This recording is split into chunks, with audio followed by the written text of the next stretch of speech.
So, what is this? Oh, interesting. The Cash family is starting a train set.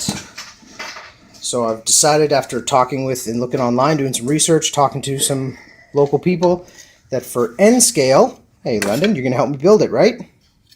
So with N scale, we're going to start with Unitrack from Kato. Japanese, supposedly I've been told it's the best you can buy for pre-based track. So we picked up the starter pack there, and I bought the mainline passing siding set, so it gives me a full passing set. Add it all together.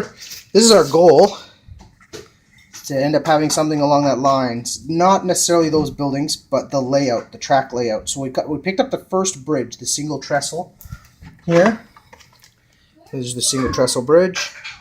It's already all on there. It's only 15 bucks, pretty good. And I decided to start cheap because of the little fingers. So if stuff gets broken, it's not super expensive. So we picked up, making sure to pick up the right new style of coupler on the cars. So we got, we're going for a transition, what they call transitional period. My wife Jen wants to do steam. I'm keen on doing diesel, so 1950s era roughly. So these are all that era of cars. We got a Tropicana orange juice car London wanted, a box car, and then a flatbed with some piping on it. And just picked up a used locomotive from a hobby house here in Ottawa. 34 bucks. He ran it for me. It runs well. It's all the lights still work. It's an Atlas made in Italy. He says it's probably about 20 years old, but bulletproof. And for the price, it's a third the price of a new one. So if it gets broken or smashed, I don't lose much, and little fingers are already getting in the boxes. So we'll pick it up after we get some of this stuff unboxed. All right, so stuff is, well, Kate, we don't need to plug that in yet. Just wait. So we were opened up the M1 box so far, and you can see all the track here. Really nicely already graveled. It's even got like a bit of a sheen to the gravel, so you can see it's like, make it look like real dirt. Nickel plated, really nice stuff.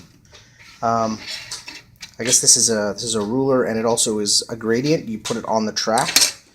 I guess it says in the instructions this helps you. As you can see here, it slides on and it rails the car for you, so you don't have to try and align the wheels yourself. You just put this on the track and run the car down it. That's kind of neat. So we're just looking at layouts in here. So we picked up this, and we picked up the variation pack, which will actually let us build this. So we have enough pieces to build this. I like the look of this with the V2. This is the raised area, so that's maybe on the next purchase. And I also want to get a switching yard of some kind, so that might be the next thing too. So get started, and we'll pick it up after we have some stuff put together. Oh, so that's not the right way around. We've already done it wrong. Uh-oh. Oh, London. So we are making. Whoa. What are you doing? I wanted to ask. Oh, you picked it up. Okay, well, we're in the middle of trying to click it together. We're going to try and go for this, but I'm going to insert this to the inside. So an interior passing siding. Right there. So. And there we have it. So we learned something new. With the side switching, this is a 72-inch table. Yes. And I can't make the full passing siding because I need to use that to extend the loop. The loop would be out there. So I had just make two turn-offs here. Two switch-offs. Just to use up the track, just to connect it all down so that we're not wasting any, nothing's loose to be just lost. This thing's really cool. Put the cars on the track flawlessly every time. That's really handy. Still haven't read about what this does. Whoop, gently. So just warming up the train here. This is the used loco that I picked up. Seaboard Coastline. It's an Atlas, made in Italy. And then just a couple of one Bachmann and two Atlas, I believe, are the other ones. So, it's running around. Yes. And we haven't integrated that yet. We're going to get the board and the foam, probably 2-inch foam, so we can do the rivers and stuff tomorrow. So we're just going to warm everything up, play with the wiring. We're only wired into one, and go from there. So this is the configuration using the two switches from the V1 that I picked up. So This allows me to basically have them, let me think about it, motion of the track. Well, it still makes me running backwards to go forward. To go back into that siding, I need to actually be going in reverse. So that's going to be confusing. Is there a way to fix that? I can't inverse the polarity. So for now, no. So I'll worry about that after. But that's the setup.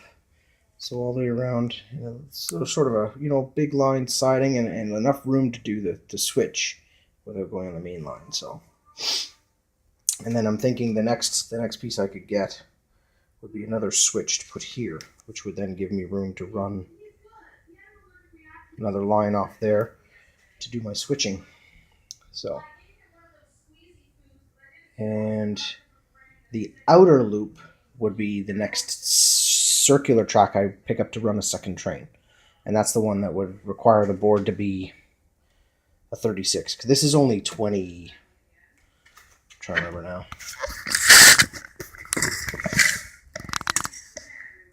This is only 30. So a 36-inch door would give me the room to run an outside loop and basically run 2 trains eventually. So, mine keeps spinning. Now, back to the drawing that we had here. I think the only way this one's going to work is to come off the circle. It's much tighter.